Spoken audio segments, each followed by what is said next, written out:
Hey guys, it's Lyon with another tutorial. This time we're getting back to basics and starting with the fundamentals of exposure.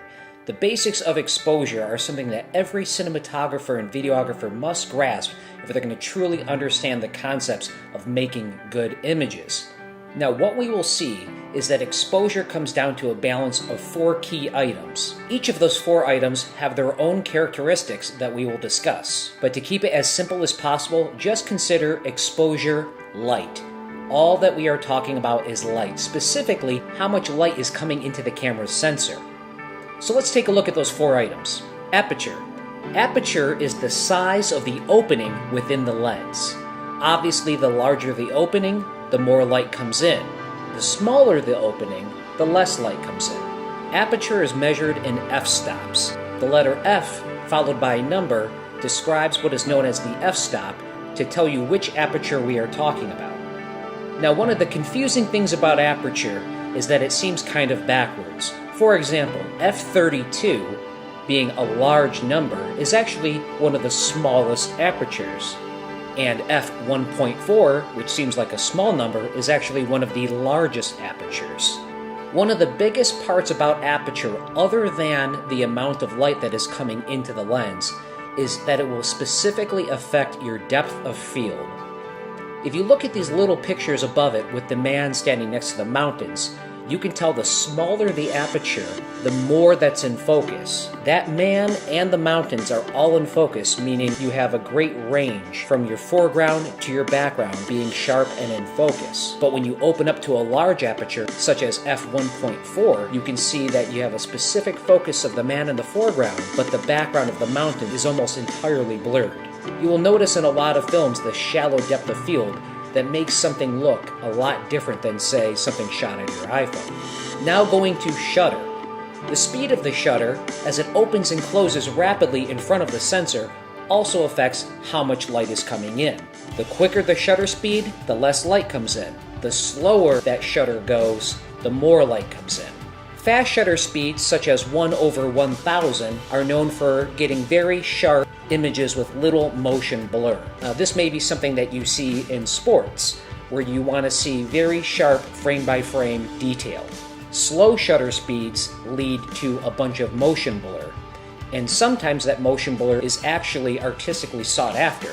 Most films in Hollywood are 24 frames per second, and the most common shutter speed is 1/48. A general rule of thumb for cinematic images is to take your frame rate and double it. Put a 1 over that, such as 1/48, and that is your shutter speed.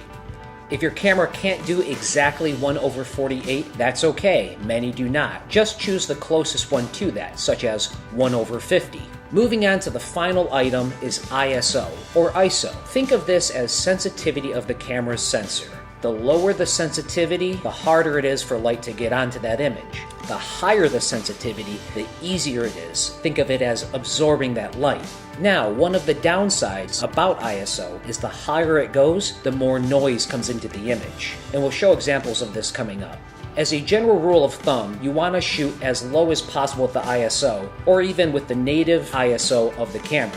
Native ISO, or base ISO, is the manufacturer's recommended ISO setting for the best image. Now let's take a look at this example I set up for you guys to show you these 3 elements of exposure. Now, starting off, we're going to look at ISO and what effect it has on this image. Here we are at the lowest ISO of this camera, 160. Now, if we start to bump this ISO up, like to 250, or to 400, or to 640, we start to see its effect. It's very clear. What happens is the image gets brighter. As we go up to 3200, as we go up even higher than that to 25600, you can see it's just completely blown out. It's so sensitive, it's not even something you'd want. Now let's take a look at what effect shutter has on the image. Starting off with that default 1/48, going up to 160, 1/75, 1/90. You can see we're speeding up this shutter and thus making less light come into the sensor, giving us a darker image. So here we are at 1/840. There's almost nothing. 1/2000, pitch black. Now let's start to speed up or slow down that shutter again, going right back to 1/48, that looks pretty good. If we continue going even slower, 140, 134, 131 over 24, I think that's a little overexposed, so I'm going to bring it back to my 1 over 48. Like I said, I keep it at 1 over 48. Now let's take a look at what effect the aperture has on the image. Starting here at f2.8, which is a large aperture, and starting to close the aperture down, which means getting a larger f-stop. You see we start to have less light come into the camera because we're making the aperture smaller and smaller and smaller. Down to f16, it's almost a pinhole. No light can come into that camera. Now let's take a look at how I said high ISO can make higher noise. Here is 160, the lowest setting. Now look at ISO 8000. The noise is unusable. And to allow for such a high ISO, I obviously had to bring the aperture all the way down to an f16. Now let's take a look at what the f-stop does to the depth of field. Here is f2.8, a relatively large aperture. Look at the baseball that's in focus. The background is not in focus. Now let's shift that focus from the baseball to the lens in the background. And we can see that baseball goes out of focus and the lens is in focus.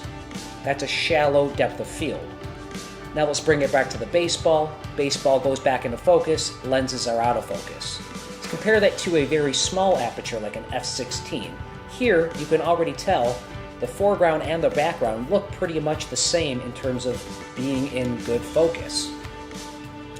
And specifically just for illustration, let's take the focus from the baseball up to the lens, and I can't even see the shift. The baseball still looks in focus to me. And finally, I want to talk about that fourth characteristic that I talked about early on, and that is ND filters. Looking at this image that's overexposed, and say I still want to have my large aperture and I want to use ISO 800, which is the native of the camera, which is recommended as a good ISO. And I want to keep that shutter speed, since I'm filming at 24 frames per second, to be at 1 over 48 to give me the film blur. My only option at this point is to add an ND filter to block out some of the light. On the Canon C300 Mark II that I'm using here, I can put on an ND filter. Here I did 2 stops. That brings it down to what I want. ND 4 stops a little too much, so I bring it to 2 stops is where I'm going to stay. When it comes to exposure, it's all about balance.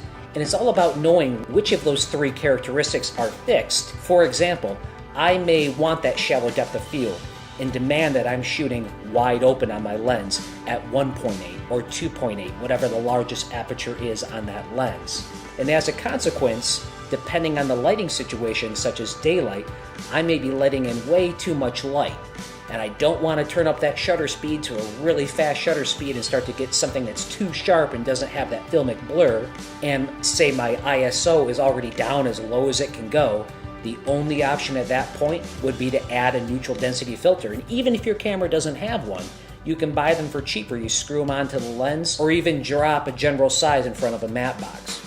But as always, the best way to learn these things is to practice. And I encourage all of you to start by turning your cameras, your drones, anything off of automatic exposure and onto manual exposure. That will force you to play with each of the characteristics and start to learn how they affect your image overall. Thank you for watching this tutorial on the basics of exposure, and please leave comments for what you want to see next.